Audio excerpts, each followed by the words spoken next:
This is Eric Muathe, Muathe.com, March 1st, 2019, for the weekend of March 2nd and March 3rd, 2019. Let's take a look at markets here as we come to the close of the first trading day for March and the last trading day for this week.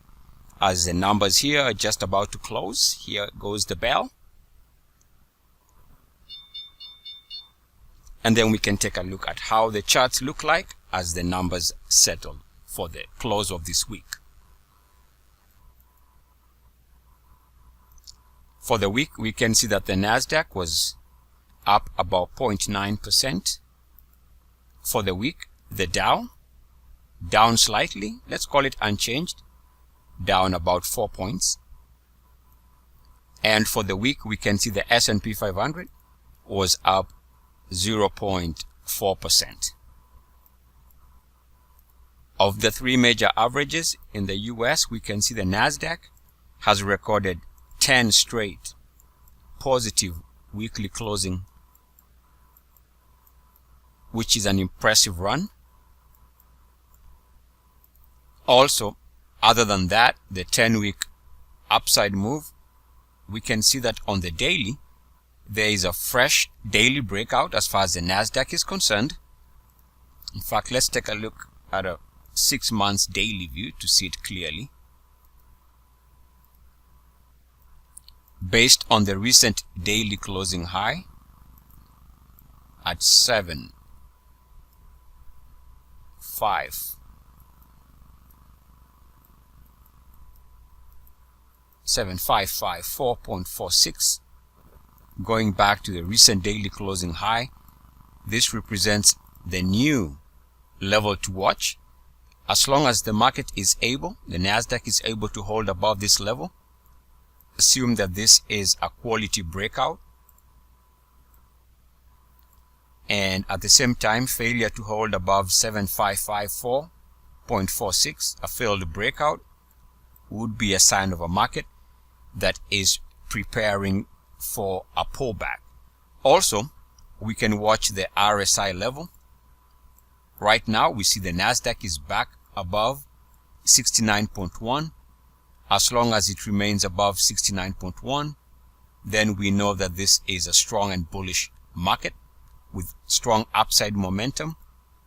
Retracement back below 69.1 and a failed breakout, the two combined would suggest that we can now start expecting a pullback after the 10 weeks of positive upside closes.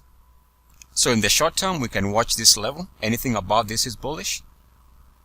Anything below it would be a sign of a pullback.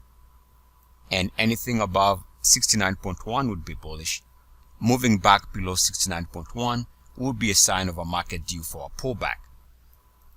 If we take a look at a 5-year weekly chart, now keep in mind, of course, we know we've had 10 straight weeks. I'll show you a couple of lines to consider based on the RSI. The first line is a simple topside resistance line. Line number 2 is a backtest line.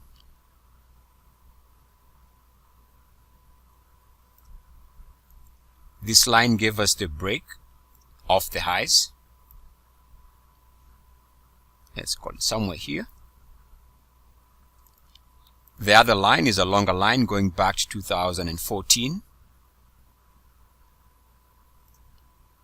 where we got a breakout in 2017,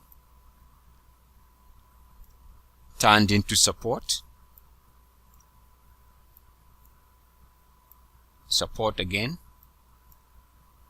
below the line back above it for another support area. We have support here of those lows. Eventually we come and break below the line right here for this drop. We recapture the line here for this re-entry, turns into support here, and recently we broke below the line. If we go back to this period, late 2015, early 2016, we can see the market was shaky. And we can actually see that that does correspond with this line here, this breakpoint. I'll draw the line like that. Notice how we break below the line, stemming from this break here. So this was the break that gave us the black line. Now this line was a problem, as you can see here.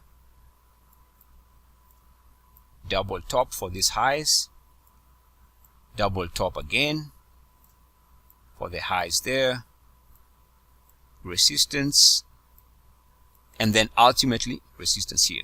And then we break out, which is this entry here.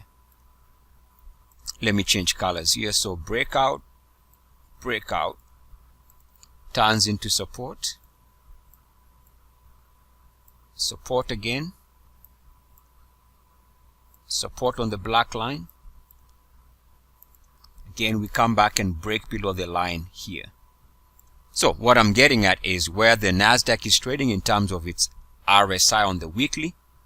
We can see a confluence of all these lines, which means that this is a strong area of potential resistance. So we shouldn't be surprised if this turns into an area of stalling and the market starts pulling back. And since we can see that the lines are well defined, movement above the three lines, the four lines actually, would suggest that we can anticipate a continuation of the recent move higher. Given the nature of the recent bounce, a very sharp V formation, chances are resistance would only make sense given the fact that the market does need a break from the recent recovery. Otherwise, if the market is to move higher, then it would need to continue and break above the lines of resistance as discussed here. If you take a look at the Nasdaq hourly, we can see that short-term traders can watch the developing wedge on the RSI for guidance. In other words, anything above this wedge would be bullish, and a break below the wedge would be short-term bearish in terms of timing.